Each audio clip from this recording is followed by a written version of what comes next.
Hello again. Free speech is under assault, and not for the first time in recent years.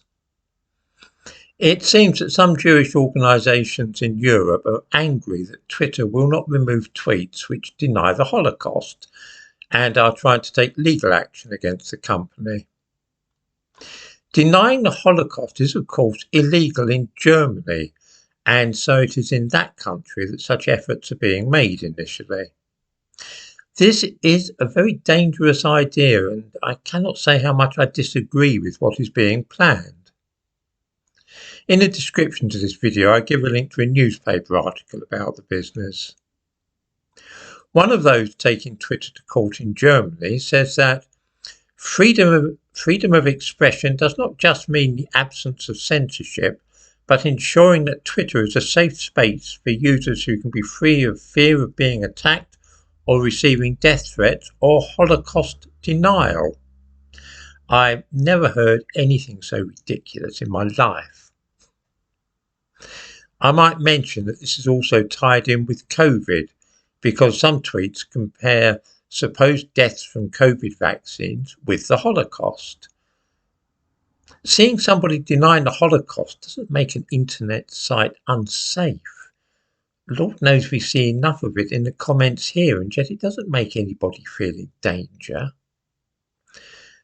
I don't think anybody who has visited this channel will know I'm in favour of absolutely free speech about any topic at all, and refuse to moderate or remove comments made here. Certainly there are limits to free speech, such as incitement to violence, but I'm not a police officer and nor am I a lawyer.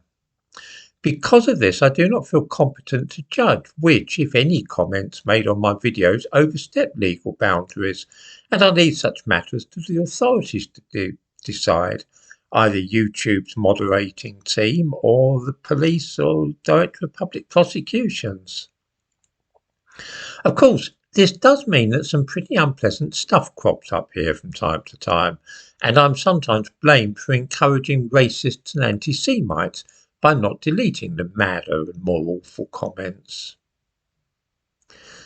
The difficulty is that once you start claiming that there is a definitive version of history and you make it illegal to challenge that version, then you're really heading into difficult territory. There are plenty of conspiracy theories about, say, the Japanese attack on Pearl Harbor. Should it be illegal to mention them? I will say clearly that I believe the standard account of the Holocaust, and I think that many of those who question or deny it are on very shaky ground. I do not doubt for a moment that many of them are anti-Semites as well.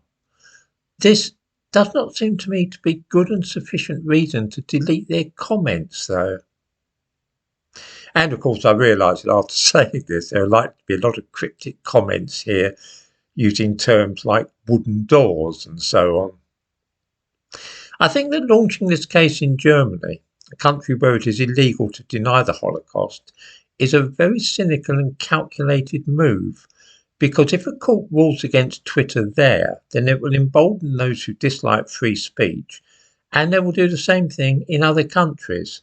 In other words, Germany is a test case. If they get a good result there for censoring things on Twitter, then that's going to expand.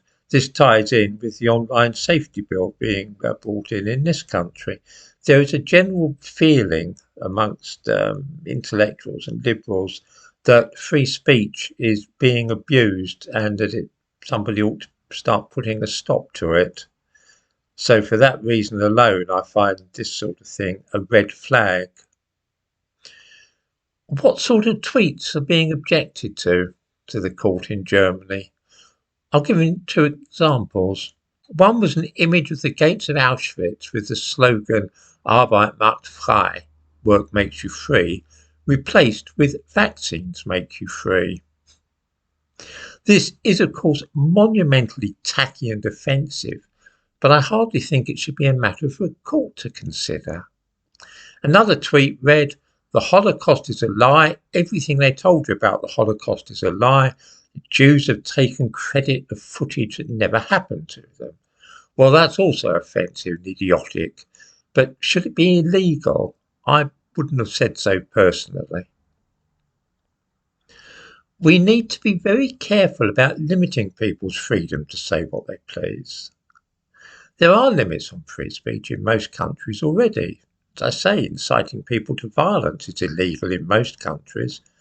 Suggesting, though, that it should be against the law to make tacky jokes about COVID or to compare it to the Holocaust is another matter entirely. Just so that nobody is left in any doubt whatsoever, because I am from time to time accused of being a neo-Nazi, I will just mention in passing that I am a dedicated Zionist, and I think that Holocaust deniers are quite mistaken in their opinions. But I have no wish to stop them from holding those opinions or expressing them, either here or elsewhere. Free speech is very precious, and if once we lose it, it may not be all that easy to get it back again.